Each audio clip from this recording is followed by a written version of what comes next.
Eto, nakabili ako sa online ng talim ng grinder, no?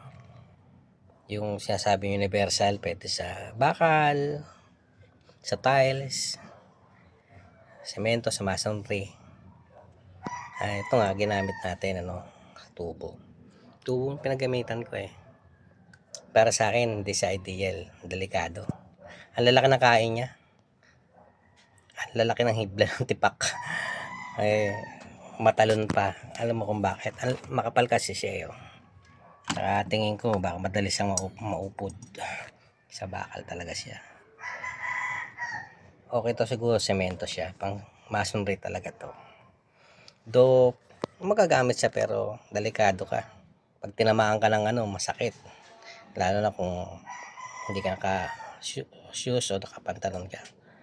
Saka medyo malundag siya. Hindi talaga siya ideal para sa sinasabi mga baka, lalo sa tubo, no? Nagamit ko yun, no? Naglagari na lang ako. Wala kasi akong talim ng ng sukat dito. Para dito, kasi ito nga, yung gitna na ito, niluwagan ko na lang yan ito.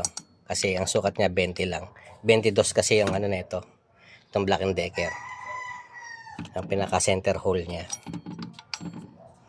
Medyo nahirapan kasi akong kumuha ng pang metal, no, na pang center hole 22.